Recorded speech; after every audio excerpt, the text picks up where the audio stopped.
I once heard a man describe his wife this way. The moment I saw her, I wanted her half to death. The moment she spoke, I realized someone had beaten me to it. It was my Samantha, as goofy as she was beautiful. I met Sam when she was fired for hacking into my client's computer network by uploading a video of a cute kitty. Unfortunately, it turned out that Kitty was actually an evil, malicious lioness in disguise. She looked like she needed a friend, so I offered to carry a box of her personal belongings while the head of security escorted her off the premises. Okay, I'll admit it, I thought I'd have no problem getting into her panties if I made friends.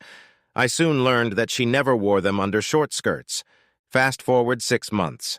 Her childlike simplicity and unquenchable thirst for sex won me over, and I asked her to move in with me. 6 months later, we were married. The night before our wedding, I took her hands in mine and said, "I will be your champion, slaying dragons and picking castles for your amusement. I swear eternal love and devotion. All I asked and demanded of her was absolute loyalty. If you ever kiss another man romantically, our marriage is over. You won't get a second chance. No, I will destroy you and whoever was foolish enough to incur my wrath. I love you, and I will never do that," Sam vowed. The first 2 years of our marriage were so incredible that all of our friends were jealous. Sam was doing a great job of being a spoiled wife. All day long, she spent her days working out or lounging at the spa. Almost every night we dined at Chicago's finest restaurants. I draped her gorgeous body in designer clothes, appropriately adorned with the finest jewelry. I loved showing her off. But one day she announced that she was bored and wanted to get a job. No matter how hard I tried, I couldn't shake her resolve. I even offered to buy her her own business, a high-end boutique, whatever she wants. No, I want to do it myself. Much later, I learned that 2 divorced girlfriends from the health club had sown the seeds of discontent in my wife. These embittered women had lost their husbands to younger women and took perverse joy in destroying happy marriages. Week after week, they worked on Sam until they convinced her that I didn't value her, and the key to her freedom was to get a job so she could have her own money. So Sam set out to find a job in a position that would suit her. Now a beautiful woman dressed in a $500 dress, she had no problem getting an interview. Her problem came when she was asked tough questions like, "What office skills do you possess?" 3 months later, she has had dozens of interviews, yet no one has even called her back to say, "Sorry, we don't have a position open for your unique skill set." At least that's what it says on the form letter I send out to unqualified losers. But one day she came home so excited she could barely speak. She had been hired as a personal assistant. I asked her some simple questions like who hired you and what your job description was. Sam had forgotten the name of the company but was sure she could find it again. The only thing she remembered was the position involved traveling. "With who?" I asked. She rummaged through her $1,000 Gucci bag and found a business card. "I'll be working for Andrew W. Carter and Associates." The card was a cheap rectangle of white cardboard, no graphics, just Andrew W. Carter, president, CEO, and a phone number. What a cheap asshole, I thought. What exactly does Andrew W. Carter and Associates do?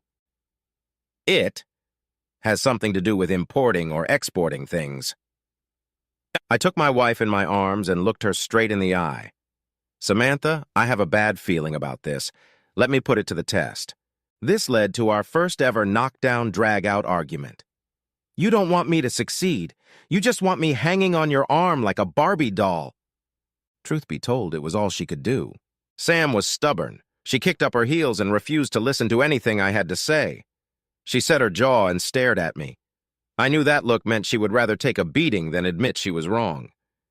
"I hope it's not too late for you to open your eyes to the truth."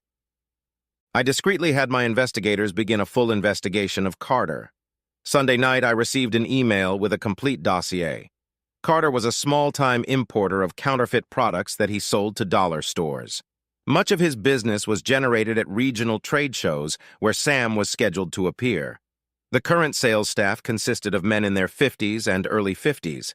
Sales had plummeted as Chinese manufacturers cut out the middlemen, laborers as they were called in the trade, and sold direct.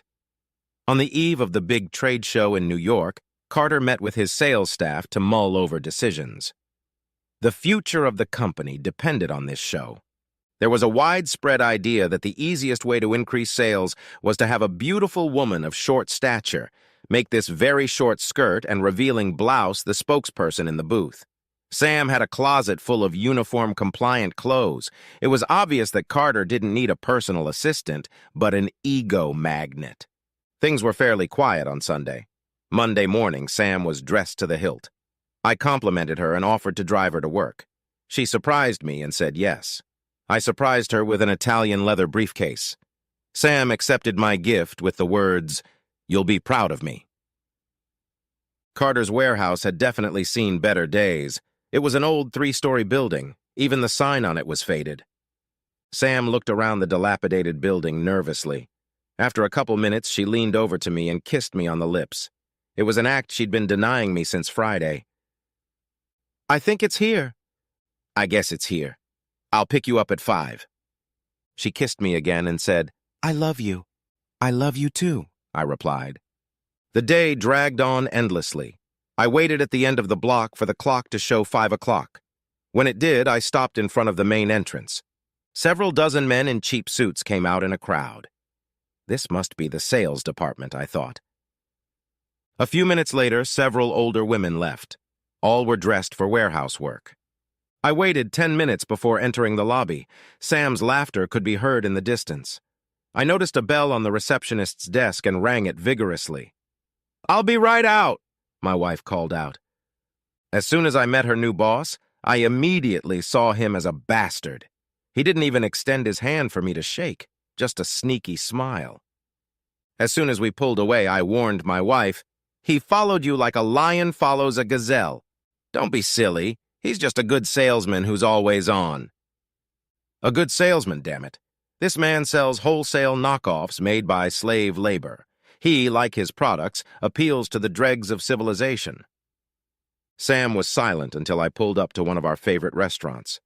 Tuesday morning, Sam was dressed again as if she were going to a dance. When I asked her why she was dressed like that for work in a dilapidated warehouse, she claimed she knew how to get to work and would drive herself. She walked out without answering my question or kissing me goodbye. That evening, she came home excited after a full day of exploring their grocery line. She even had a bag full of junk. I tried my best to feign interest as she described each item. The second week, 3 unpleasant things happened. Sam, still changing her clothes, started going to lunch with Carter so they could discuss the product line. She also started working late with him to prepare for the New York trade show. The final straw was when she stopped returning my calls because they were too busy working. It all started on Thursday when Sam got home a few minutes before 10. I gave her an ultimatum. Quit your job or else. Don't be such a drama king. ... IT, quote, S, just a training period. After the expo, things will settle down. I begged her to quit and again offered to invest in her own business, a store in the mall. Whatever she wanted, she again demanded that I let her succeed on her own. On Friday, Sam ignored 10 phone calls and didn't get home until after 11. I was waiting at the door when she walked in. "Are you having trouble with your phone?" Sam instantly turned into an angry bitch because I don't trust her. "I would never get in your way if you had a big career." "Big career? You make minimum wage. The jewelry you're wearing is worth more than his entire business." Sam spat venom back. "Why don't you trust me?" "I trust you. I don't trust Carter. I've seen too many predators like him. Besides, what are your qualifications for this job besides being pretty? Is there a reason you dress like a model to find out about a 99-cent piece of plastic in a dirty warehouse? This shit has really hit the fan. There's a 3-day trade conference in New York next week, and I'm going there whether you like it or not. Get used to it." "Then get used to living alone. Because if I leave, as I fear I will, I won't be here when you get back. Our marriage will be over." "I can't believe you said that. You and I should be planning how we're going to spend my paycheck. We could save it for a vacation in Europe, Hawaii, wherever you want." "Europe, Hawaii. Are you high? You're making $13 an hour. Before taxes, you can't even afford to buy us a steak on your paycheck." Sam stormed out of the room and locked herself in the bathroom. We didn't speak all weekend. Monday morning, a limo picked her up. I kissed her one last time and said, "You've made your choice. I hope you can live with it." She didn't respond. It took a while, but I arranged for a private investigator to take the seat across from her and Carter on the flight east. The cheap bastard was flying in economy. My man guaranteed he could provide audio and video recordings of their entire trip. I was foolish enough to expect a phone call from Sam to say they had arrived safely. Instead, I heard from my private investigator. They were giddy like school kids who think they can get away with anything. Carter kept putting his hand on her thigh.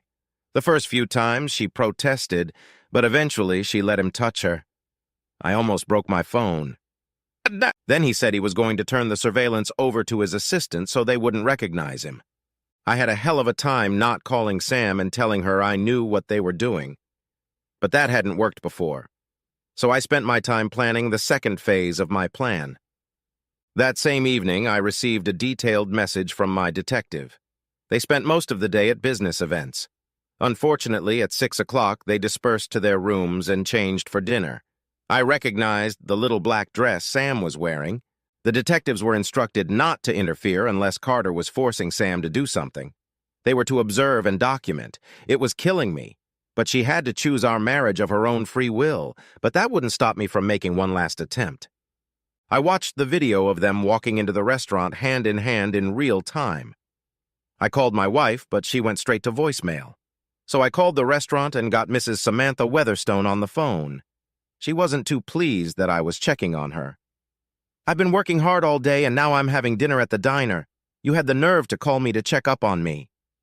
Well, maybe if you had answered my calls or texts, I wouldn't have had to look for you. "Samantha, I love you more than life itself. That's why I'm giving you one last chance to save our marriage. I know you don't eat at the diner. This is the first time you've ever lied to me, and I'm willing to forgive you if you tell Carter you're quitting. You'll have a first-class ticket waiting for you at the airport. Please, if you love me, if our marriage—" The phone went silent. My wife hung up. My detective streamed me a video of Sam drinking with Carter. The bastard heard our conversation, and I could tell he felt he'd chosen the right path when he hired Sam. He acted like he owned her, pawing at her while he plied her with alcohol. An hour later, my man sent a video of them entering his room. I had to turn my phone off because I couldn't watch the broadcast from the cameras they had installed in Carter's room. Later, after a couple of stiff drinks, I listened to him talk crap, like how it was a shame her husband didn't want her to succeed. He said I was jealous of her success. "Stick with me, and I'll make you the most successful saleswoman in the business. My idiot wife swallowed his bullshit and ended our marriage." My next call was to colleagues at the convention center in New York. Carter had already made sure his truck had arrived this morning and was waiting to be unloaded. Inside was a booth, the largest and most luxurious at the show, and thousands of catalogs and hundreds of free samples. The booth took up twice as much space as its largest competitor. It featured the best video and lighting effects. A few minutes later, Carter's 40-foot container disappeared from the loading dock.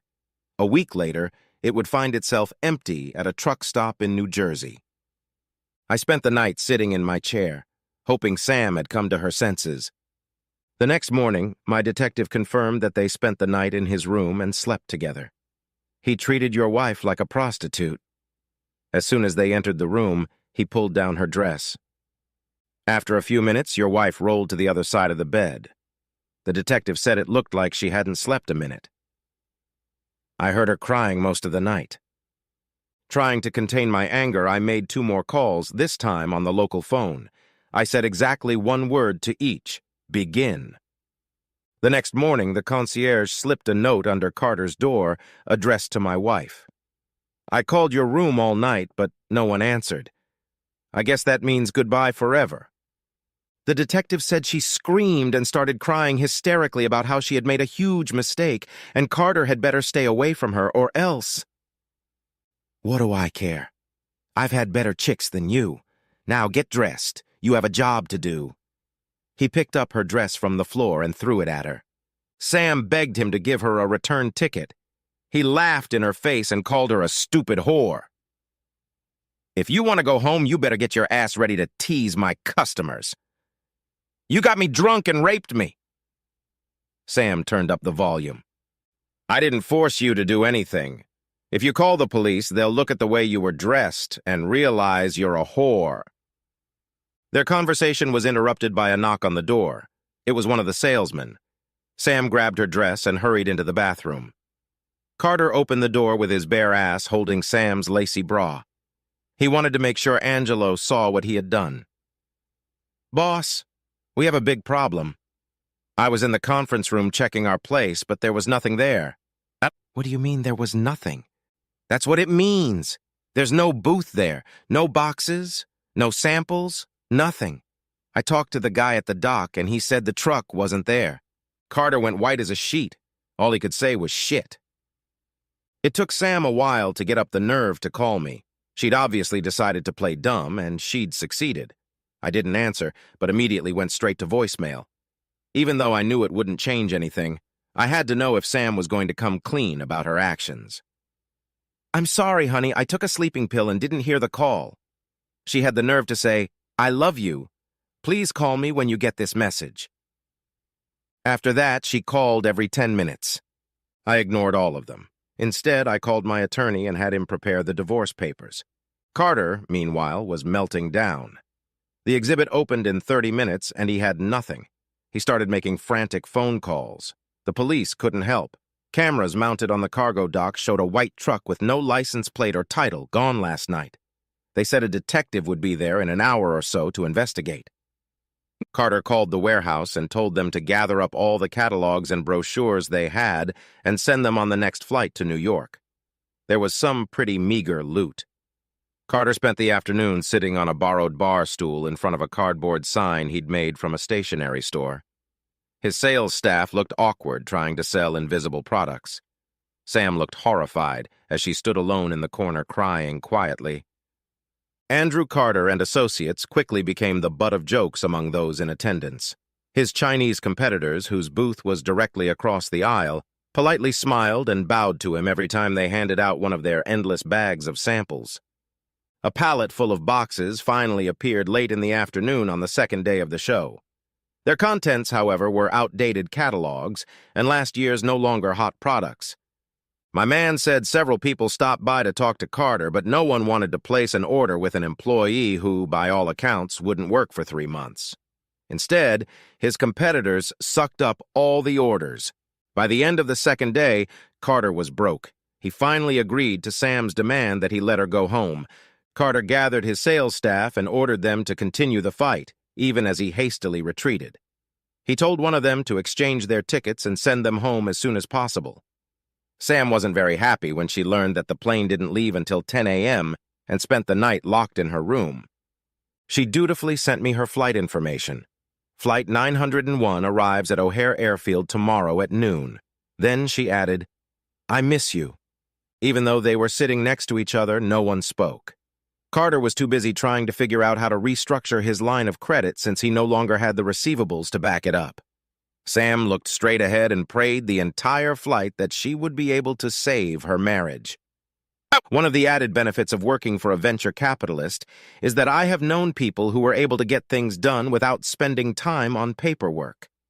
These are the people who exist in the darkest of shadows, and many of them owed me favors.